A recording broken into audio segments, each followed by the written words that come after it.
Oxigenando Ideias para a Saúde. Você, conectado com os protagonistas responsáveis pela disrupção e transformação do mercado de saúde no Brasil.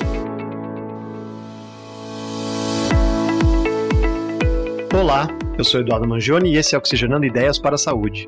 Você sabia que a expectativa de vida das pessoas pode ultrapassar os 120 anos já no próximo século? E que a população global com 65 anos ou mais deve dobrar até 2050, chegando a 1,6 bilhões de pessoas? Pois é, esses são números que não vêm da ficção científica, mas de fontes como a ONU e o Washington University Longevity Database. Só que há uma diferença enorme entre viver mais e viver melhor. Segundo a OMS, 71% das mortes no mundo são causadas por doenças crônicas, muitas delas evitáveis. E enquanto o sistema de saúde continuam focados na expectativa de vida, pouca atenção é dada ao conceito de health span, ou seja, os anos vividos com qualidade, autonomia e bem-estar. A boa notícia é que o envelhecimento também pode ser visto como um ativo. A chamada economia do bem-estar movimentou 6,3 trilhões de dólares apenas em 2023 e deve atingir 9 trilhões até 2028, com setores como nutrição, atividade física, saúde mental e medicina preventiva entre os que mais crescem no mundo. No episódio de hoje, vamos conversar sobre essa transformação profunda do cuidado reativo à promoção de uma longevidade ativa. Nosso convidado de hoje é o Laci Koivisto, empreendedor em saúde, foi cofundador da ProntMed e hoje é o criador da newsletter Longevidade News. Ele é também membro da Healthy Longevity Medicine Society, que discute globalmente os caminhos para envelhecer bem. Laci, bem-vindo. É um prazer ter você aqui no Oxigenando Ideias para a Saúde. Fala, meu caro, como vai? Também é um prazer estar aqui. Obrigado pelo convite. Excelente.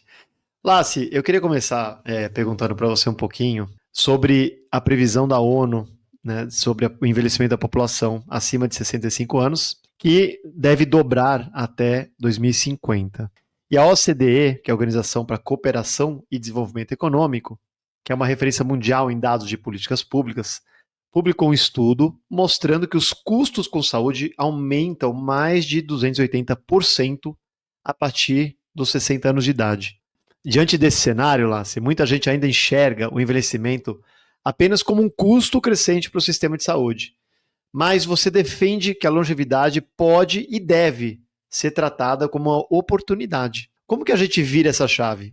Bem, olha, no final, assim, primeiro que a gente tem alguns bons exemplos dentro do próprio mercado de saúde, por exemplo, operadoras que se focaram em populações idosas, vamos chamar assim, né? Então, construíram negócios. Mas, falando de longevidade de uma forma um pouco mais ampla, existe um estudo, é meio difícil cravar esse número, né? Porque a gente tem muitas dúvidas em relação à metodologia, mas tem um estudo do Fórum Econômico Mundial que prevê que para cada ano acrescentado na expectativa de vida da população mundial, a gente teria um incremento de 38 trilhões de dólares na economia.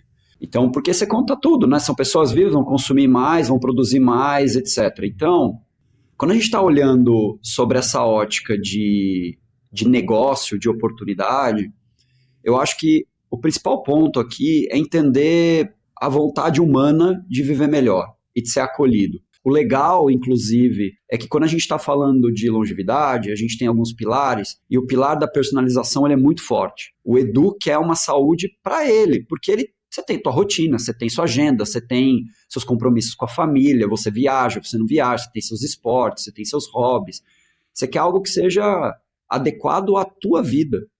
Você não quer ser encaixado numa rotina que não faz sentido. Não adianta um médico, por exemplo, vir para você e falar assim, olha, você tem que correr, e você odeia correr. Então, quando a gente está falando de personalização, a gente não tem como não falar de dados, porque a gente está vivendo um mundo de dados e na definição de longevidade, de medicina da longevidade aqui no mundo, a gente fala que a longevidade sem inteligência artificial ela não existe praticamente. Então a gente está vivendo um momento de transformação completa, desde medidores, formas melhores de você medir sua saúde, então relógios inteligentes, camas inteligentes, então tem uma revolução grande. Então, quando a gente fala de longevidade, e principalmente para quem é mais velho, você tem um grupo de iniciativas que você pode construir que hoje não existe. Então, vou dar um exemplo prático, tá? Uma oportunidade. A academia, ela é um lugar convidativo para todas as pessoas se exercitar. As pessoas se sentem bem na academia. E você vai perceber, você perguntar isso, as pessoas não se sentem bem. Porque quem se sente bem é quem já faz exercício físico. Mas quem não faz exercício físico sente vergonha, sente desconfortável, porque talvez não está com o corpo do jeito que gostaria. Então, e o idoso, ele tem muito mais dificuldade em fazer exercício físico, tem limitações que são inerentes da idade, né? Coisas não são personalizadas para aquele grupo, para aquelas dificuldades. Então, tem muita oportunidade. O mercado ainda tem muita coisa para acontecer. Então, a gente está olhando só como custo, como uma questão de sinistralidade, talvez, né, ou a visão da OCDE, mas essa população ela está cada vez mais ativa, ela está querendo trabalhar por mais tempo, ela quer alguém que ajude ela a entrar no mercado de trabalho. O cérebro, ele já está provado, né, que ele cria novas conexões com mais experiência, então as pessoas mais idosas são mais devagares na questão de atuação cerebral, isso é provado, isso é científico, mas conseguem fazer correlações e análises muito mais profundas, porque tem muito mais conhecimento. Então, existem outras formas da gente atuar e de enxergar essa população mais velha. Então, e que, honestamente, 65 anos hoje não é nada, se as pessoas estão inteiras. Assim, 65 já, acho que... não é nada. Concordo. Tem muita coisa pela frente. Está em plena atividade, Lá, você falou algumas coisas bem interessantes aqui, deixa eu desempacotar um pouco. A parte de inteligência artificial, acho muito, muito interessante você já trazer de cara, porque está acontecendo algumas coisas, né, dentro do que você comentou na minha visão. A primeira a gente está tendo acesso a novos dados. Então, quando você fala de hiperpersonalização, cada pessoa tem um genoma, né, e fato, cada genoma é diferente do outro. Então, se a gente quiser realmente trazer uma saúde feita para você, personalizada de fato, vai ter que se aprofundar no genoma para entender, né, quais são as características do seu genoma que melhor recebe tais medicamentos, ou por aí vai, né, etc. Agora, com isso, também vem uma análise brutal de dados que um ser humano não consegue fazer, né? Então, eu acho que as coisas estão acontecendo até meio de maneira paralela, né? Então, está havendo uma evolução tecnológica gigantesca, justamente para conseguir apoiar o processamento de dados, nesse caso, né, dados infinitos, dados em montante brutal. E, por outro lado, a gente está cada vez se aprofundando mais no ser humano, entendendo que realmente a gente consegue personalizar a saúde, entendendo melhor o organismo de cada um, né, o genoma de cada um, etc. Então, é interessante porque são coisas que andam em paralelo, eu acho que tem tudo a ver com esse contexto que você comentou. E o que determina a saúde de uma pessoa? Eu não lembro se você já viu aquela foto, principalmente do bairro do Morumbi, que mostra aquele apartamento lá que é meio caracol, parece, ele é duplex caracol, e do lado desses apartamentos bonitos, tal, chiques, tem uma favela bem grande, né? Assim, é bem assim, muro com muro. E eu lembro de que teve alguma estatística sobre a longevidade dessas pessoas, quer dizer, as pessoas que estavam na favela viviam até menos do que as pessoas que estavam, né, morando ali no prédio. A gente sabe que tem algumas cidades brasileiras, né, até bairros, que apresentam até 20 anos de diferença na expectativa de vida. É uma coisa real. O que esses dados, né, escancaram sobre os determinantes sociais da saúde? E o que a gente precisa mudar na prática, na sua visão e na sua experiência, Lasse? Acho que foi a Organização Mundial da Saúde, se eu não me engano, que lançou, acho que mês passado, em maio, um reporte sobre determinantes sociais, falou um pouco sobre isso. Eu acredito que a gente tem regiões que são mais de 30 anos de diferença. E aí, o que a gente faz, né? Eles dão até algumas sugestões, recomendações do que fazer e tal. E tem muitas coisas que são complexas até discutir. Como é que você trata a questão financeira das pessoas, né? Essa falta de acesso a capital ou de endividamento das pessoas. Tem tanta coisa envolvida, né, que fica até difícil da gente dar boas sugestões. Mas a minha contribuição aqui, se eu pudesse estar lá com o governo e falar, olha, foca aqui, tem um ponto que as pessoas elas acreditam muito no... Tipicamente, quando a gente está falando de instituições de saúde governamentais, as pessoas escutam. Então, teve briga na pandemia, né? Teve discussões, então as pessoas começaram a ficar um pouquinho mais céticas e tal, mas as pessoas escutam os médicos, né? Escutam o que está sendo falado, e eu não vejo muita atuação do governo de forma contundente em relação a alimento ultraprocessado, por exemplo. Então, é recente, assim, anteontem, eu até publiquei isso no LinkedIn hoje, que o Texas passou uma lei, o governador assinou, de 44 ingredientes, que a partir de 2027 vão ter nas embalagens, este alimento possui ingredientes não recomendados para consumo humano, segundo diretrizes da União Europeia, não sei, Austrália, Reino Unido, e isso é o Doritos, é o Gatorade, é o M&M, aí tem um lobby da indústria, tá uma confusão, mas aprovou.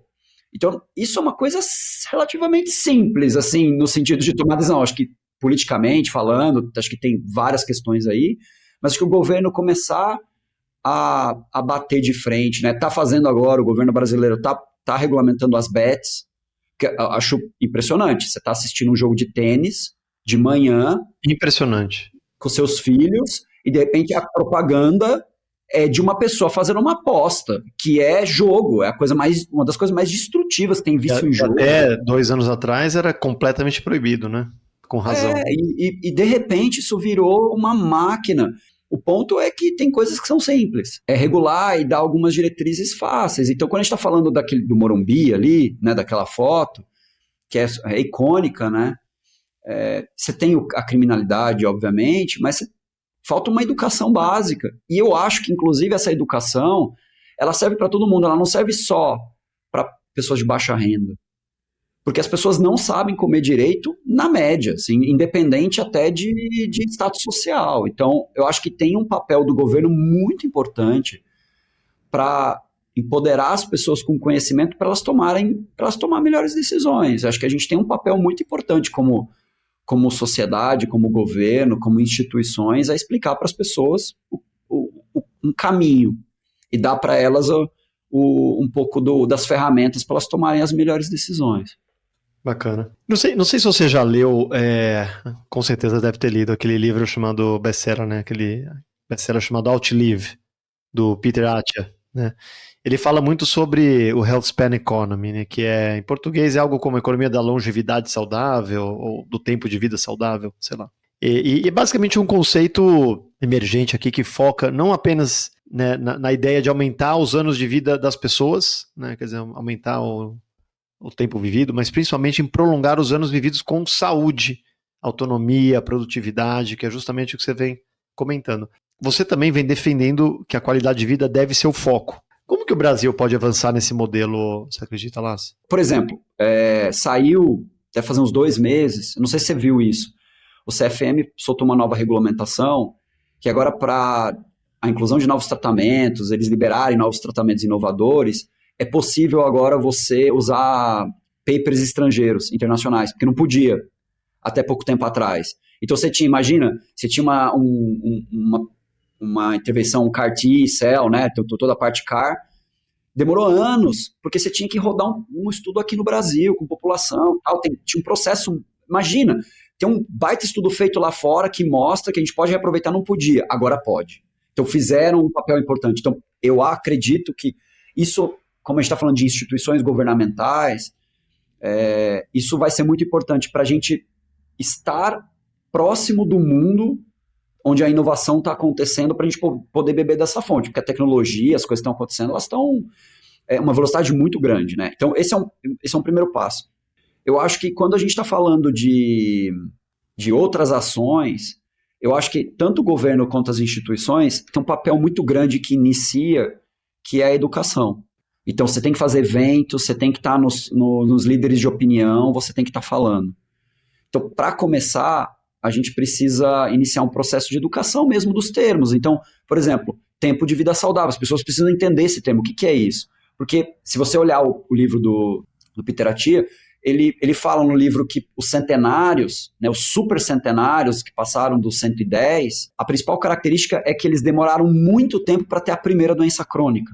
Tem muita coisa que a gente não faz hoje que vai ajudar as pessoas a entender como está a saúde delas hoje, os profissionais de saúde, né, os médicos estarem mais envolvidos com isso, para ajudar o paciente a tomar decisões sobre a vida que vão ser determinantes para ele ter uma vida mais plena. Então, o Peter fala isso no livro, ele fala do decátulo centenário. Ele chega para o paciente dele e fala assim, dessa lista, dessas 100 coisas, sei lá, não sei a quantidade de itens na lista dele, ele passa para os pacientes e fala assim, quais dessas você quer poder fazer aos 100 anos de idade? Vamos dizer que você chegue aos 100. Aí tem lá, andar 2,5 km, mais ou menos, por uma trilha que tem um pouco de subida e tal, né? Aí ele fala, aí a maioria dos pacientes fala, sim, eu quero isso, poder pegar uma mala e colocar no bagageiro do avião.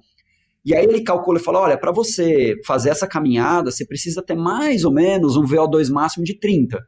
Então, se uma pessoa hoje, com 40, 50 anos, tem um VO2 de 35 e continuar do jeito que está, a chance de chegar em 100 com 30 é zero.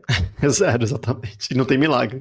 Então, ele mostra o teu futuro, traz para o presente e fala, a gente precisa aumentar isso de 35, de 40 para 50.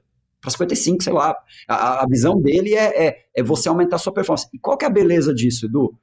Quando você foca em melhorar a sua vida aos 100, você melhora a sua vida hoje. Porque você vai ter que dormir melhor, você vai ter que se alimentar melhor, você vai ter que fazer mais esporte. Então, o papel é muito forte em educação e tem muita coisa relacionada à criação de negócio, que foi sua primeira pergunta, para a gente ajudar as pessoas a, de fato, engajar em outros hábitos. A gente sabe que um dos grandes fatores de risco, de sinistralidade, de custo na saúde, é as pessoas que têm doenças crônicas e por alguma razão abandonam o tratamento. Né? E para surpresa de muitos, né, confesso que aqui não estou surpreso porque eu trabalho com isso há muito tempo, você também, eu tenho certeza, né, saúde populacional. Existe hoje um dado global, não é só o Brasil também tem esse dado confirmado, né, bem parecido. Existe um dado global pela OMS, né, estimando que metade das pessoas que estão em tratamento, né, que tomam remédio para doença crônica, elas abandonam, né, por falta de engajamento. Você acredita que o cuidado proativo, mais centrado no paciente, apoiado por tecnologia, quer dizer, com esses triggers de engajamento, vamos dizer assim, né, novos, né, você acha que pode mudar esse cenário ou você ainda enxerga o abandono do tratamento por alguma outra lente? Acho que a pergunta mais difícil de ser respondida é como você engaja uma pessoa a mudar o hábito. Você tem Nobel de Economia que estuda economia comportamental só sobre isso. Tem o Richard Thaler, escreveu o Nudge, que é famoso pra caramba. Tem o Rápido Devagar, do Kahneman. Então, você tem um estudo enorme. O que a gente sabe minha intuição, assim, um pouco de intuição. Para a pessoa mudar de hábito, vamos pensar entre nós dois. Se alguém chega para você, Edu, e fala assim, você precisa agora começar a correr. Para você mudar o seu hábito, a primeira coisa que você precisa fazer é confiar na pessoa que está te falando isso. Como que você vai confiar num profissional de saúde que tiver uma vez por ano 15 minutos? Não vai. Desculpa, não vai. Se a gente quiser que o paciente engaje com o tratamento, a gente precisa engajar com ele primeiro. Com quem está pedindo para ele mudar a trajetória da vida dele, mudar hábito, deixar de assistir 3 horas de Netflix todo dia e ler um livro, parar para poder dormir melhor, etc. Porque vamos dizer que essa seja uma das intervenções. A primeira coisa é ter que confiar. Então, a tecnologia ela é maravilhosa para isso, porque a gente vai conseguir ganhar uma escala de relacionamento com os pacientes que antes era impossível.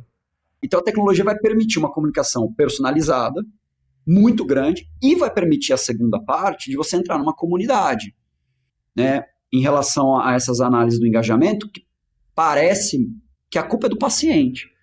Óbvio que o paciente é preguiçoso, as pessoas são preguiçosas por natureza, mas é uma condição humana.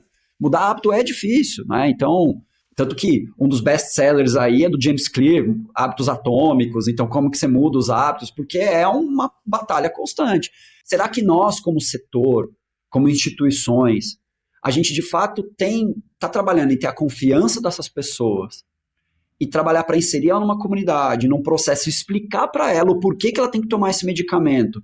E às vezes, quando a gente está falando de baixa renda, que a pessoa precisa pagar um medicamento e não consegue, e vai chegar um momento que ela está pagando e ela deixa de comprar e fala assim, eu não estou vendo benefício, eu continuo me sentindo mal, ninguém liga para mim, eu vou parar.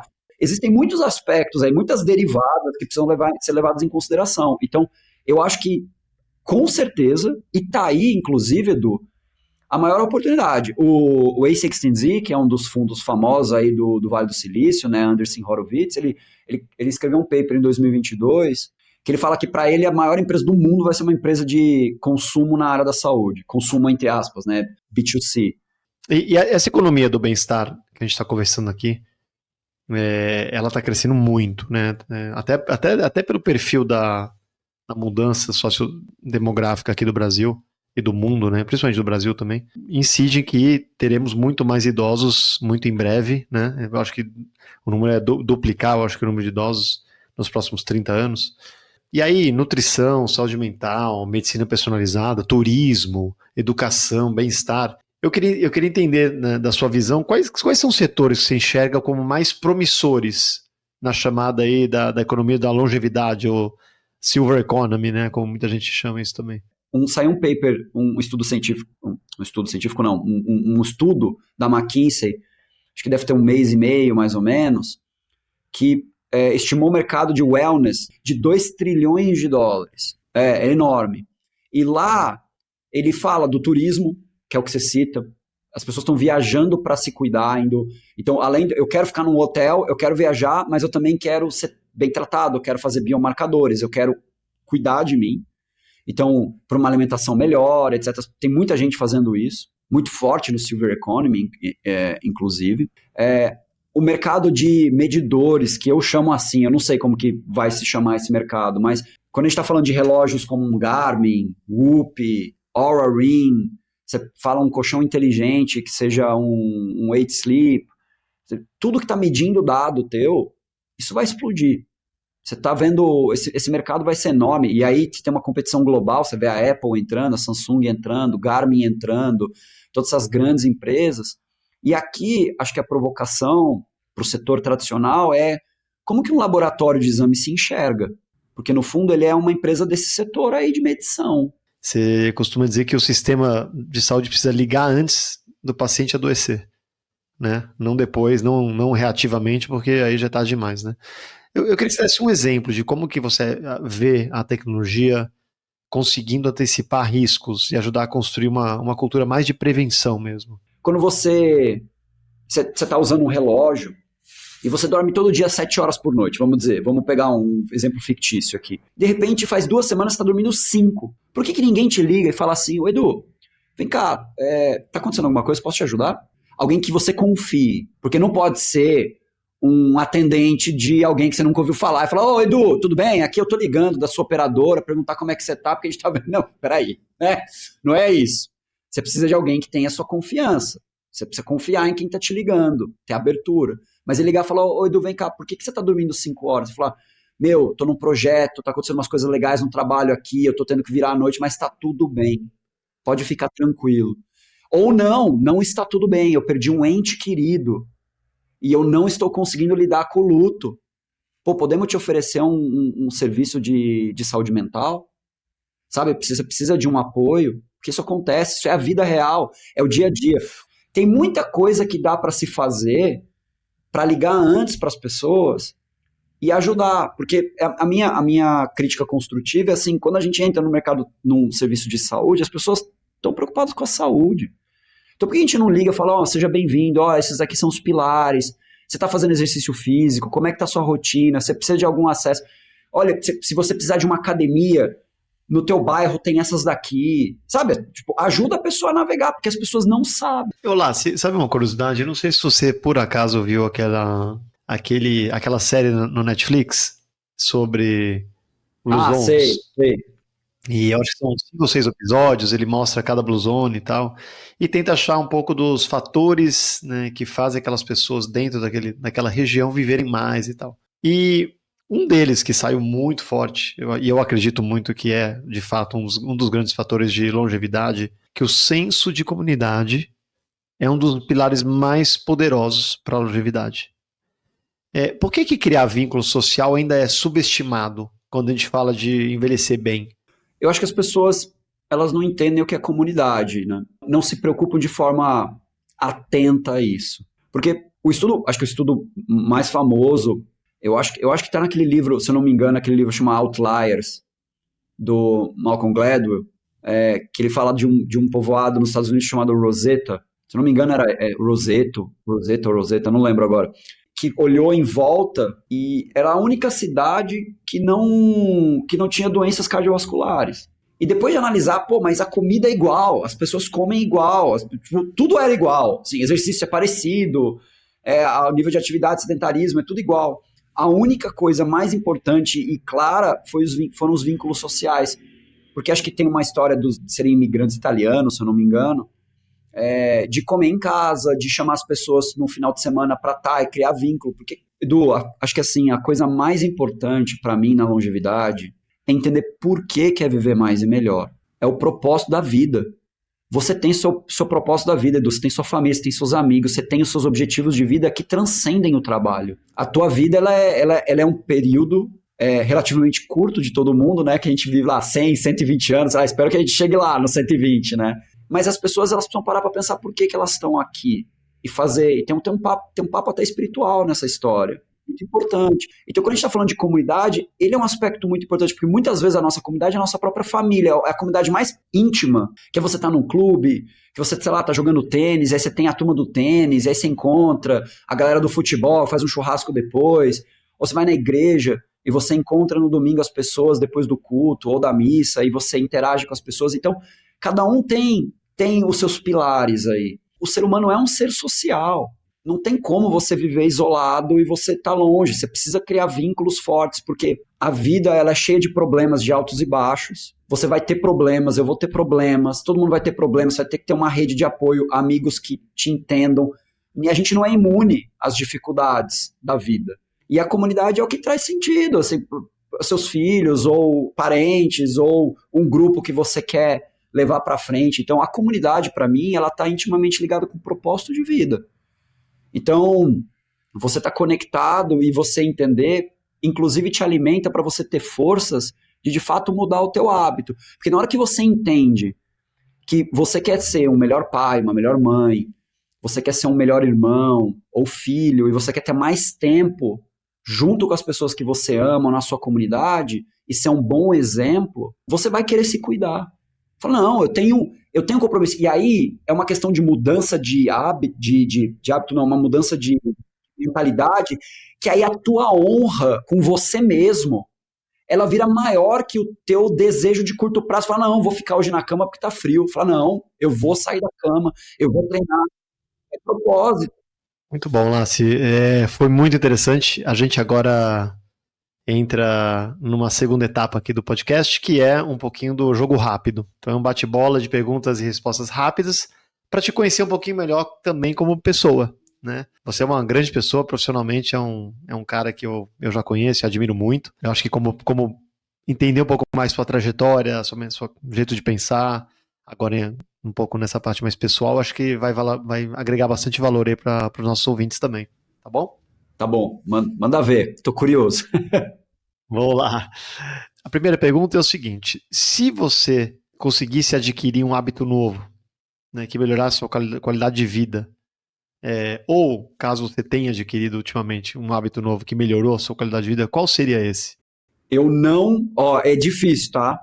Tô tentando, eu tô falhando muitas vezes miseravelmente, mas é não pegar no celular depois das 9:30 da noite. Eu deitar e em vez de eu assistir qualquer coisa no celular ou ler alguma coisa, eu pego um livro. Por 2 motivos. Primeiro porque à noite eu provavelmente vou ler uma página e vou dormir. Assim, então eu acabo dormindo mais cedo, porque o sono é super importante. E tem um ponto que eu fiz esse teste, tá? Eu fiquei 2 semanas usando minimamente o celular. Foi bem desafiador. Eu só usava o WhatsApp web, usava no telefone. É impressionante a qualidade de foco que você ganha. Tem um estudo que eu, inclusive, publiquei, que você ganha 10 anos de rejuvenescimento de foco, fazendo um detox do celular. Então, o meu hábito, que eu adquiri recente e estou tentando manter, é esse de, pelo menos o celular, usar menos, assim, pra ser mais consciente no uso do celular, principalmente antes de dormir. Excelente dica. Vou tentar também. Não é fácil. E lá, se um conteúdo. Você falou, aliás, você citou muito conteúdo aqui, foi super bacana. Mas pode ser um podcast, um newsletter, um livro, uma série que você costuma recomendar. Série, eu vou recomendar a do... Como que ele chama? Do Chris Hemsworth, sei lá como é que fala. O cara que fez o Thor. Ele tem uma série que chama Limitless, Sem Limites. Eu acho que são 5 ou 6 episódios. É bem legal, bem legal. Um episódio é por temas, então ele fala sobre doenças degenerativas, aí ele fala sobre cuidado com frio, né? Então, tem vários estudos aí, né? Do estresse, é bem legal. É uma série muito boa. O último episódio é o melhor, então assistam todos. Faz a gente pensar. Como livro, para quem não leu o livro do Peter Attia, eu acho que é um bom livro para você mudar a chave de como pensar em saúde. Eu acho que ele não é abrangente o suficiente, nenhum livro vai ser, acho que ele tem críticas lá, etc., mas ele é muito bom. E tem um podcast que eu acho que, só vou para fugir, porque tem o próprio podcast do Peter Attia, tem vários caras, mas é um podcast que eu gosto muito, que não é tanto longevidade, mas é um cara do esporte e fala de um lado um pouco mais espiritual da coisa, não espiritual no sentido religioso nesse caso, mas assim, propósito de vida, que é o Rich Roll. Ele entrevista um monte de ator famoso, ele é um cara diferenciado aí, eu gosto muito da forma como ele entrega conteúdos. Mas tem outros, o Huberman, Andrew. Como que chama isso daí? Só para anotar de novo. Rich Roll. E, Lassi, que tecnologia relacionada à saúde você acha que vai ter o maior impacto nos próximos anos e por quê? Para mim, não tem como, tá? Porque é meio óbvio, mas a inteligência artificial, assim, porque ela ajudou simplesmente a um grupo ganhar o Nobel em 2024 de Química. O que você acha que vai acontecer daqui 5 anos? Vou dar um exemplo rápido. Hoje a gente pede exame, né, o tal do VPP, no valor preditivo positivo, ele leva a consideração prevalência de doença, a sensibilidade, né, do exame, etc., a especificidade do exame. A inteligência artificial vai permitir a gente calcular o VPP por paciente. Baseado no risco dessa pessoa, faz sentido a gente pedir esse exame? Imagina, vai mudar completamente. Vai mudar assim, a IA a gente, daqui um tempo, a gente faz de novo isso aqui, e falar, lembra? Nossa, como mudou! A gente acha que não tem ideia de quanto vai mudar, assim, eu tenho essa visão, né? Eu estou conversando com muita gente no Brasil. Eu concordo com você, porque é exponencial, né? A gente eu acho que nem consegue entender o que é exponencial, de fato, sabe? E se já tá assim, né, daqui a 3, 4, 5 anos, a gente não consegue nem imaginar. E lá, se você pudesse escolher uma habilidade nova para dominar imediatamente, qual que seria? Eu até sei um pouco, mas se eu pudesse, assim, eu imagino que você está pensando assim, ter uma nova habilidade para você ser bom naquilo, né? Não só saber o mínimo, é programar. Eu sei programar em Python, eu consigo, eu me viro, eu escrevo várias coisas usando AI, inclusive, para me ajudar, mas adoraria ter esse conhecimento um pouco mais aprofundado. Vamos ver se eu chego lá. Vai chegar. É só se dedicar aí, né? Não tem jeito. E se você pudesse voltar, qual o conselho que você daria para você mesmo no início da sua carreira? Siga a sua curiosidade. Porque é isso. Porque no final, você só vai fazer um bom trabalho em qualquer coisa que você vai fazer na vida, se você tiver curiosidade e tiver um certo apreço por aquilo que você está fazendo, aquilo que você está estudando. Então, existe um texto, é excelente, acho que eu já li 20 vezes, eu compartilho, mas é de um cara chamado Paul Graham, que é o fundador do Y Combinator, e ele fala como fazer o que você ama, alguma coisa assim, tá? E ele cita o caso de uma amiga dela que é médica, que quando os alunos que querem ser médicos vão conversar com ela grita com eles, fala assim, não seja médico, pelo amor de Deus. E por quê? E aí ela fala que ela era tão obstinada em estudar, que ela conseguiu até ultrapassar a barreira de, inclusive, não gostar da carreira. Porque ela falou, eu preciso ser médica, e ela não... Virou uma obrigação tão grande que... O efeito foi o contrário. Então, óbvio que assim, eu quero, meu interesse é jogar videogame. Não é isso, né? Mas tendo um senso de responsabilidade, o texto inclusive fala sobre isso, é você buscar a tua curiosidade, seguir tua curiosidade, né? Porque no final, hoje em dia, com a internet, você acha muito conteúdo, você acha muitas coisas e se para você, o que você estuda é quase um hobby, que você adora, e para o resto das pessoas é trabalho, isso é uma frase nem minha, é do Naval Ravikant, você vai ter uma vantagem competitiva, vamos chamar assim, que é enorme, porque você adora fazer aquilo, você faz isso independente de você ganhar dinheiro ou não. Tem muitas coisas dentro da gente que a gente nem sabe que estão lá adormecidas, né? Que são coisas do passado, a gente como criança, que a gente tem curiosidade de fazer, e que, pô, é a nossa vida. Então, vamos lá, vamos fazer. Nem que seja começa com 1 hora por semana, você vai ler sobre aquilo, dá espaço para curiosidade. Eu falaria isso para mim, assim, busque sempre a tua curiosidade, aquilo que te dá sentido, assim, que você se interessa. Então, siga isso que você vai dar certo, né? De alguma forma. Longevidade não é só viver mais, é viver melhor. Lassi Koivisto é empreendedor em saúde, foi cofundador da ProntMed e hoje é criador da newsletter Longevidade News e também membro da Health and Longevity Medicine Society, que discute globalmente os caminhos para envelhecer bem. Lassi, muito obrigado por estar com a gente aqui no Oxigenando Ideias para a Saúde. A sua participação foi espetacular, adorei.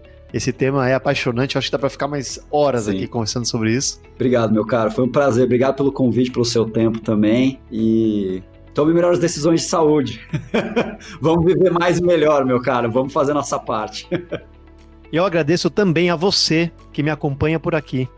Se você gostou, segue a gente para não perder os próximos conteúdos. Obrigado e até o próximo episódio. Oxigenando Ideias para a Saúde. Você, conectado com os protagonistas responsáveis pela disrupção e transformação do mercado de saúde no Brasil.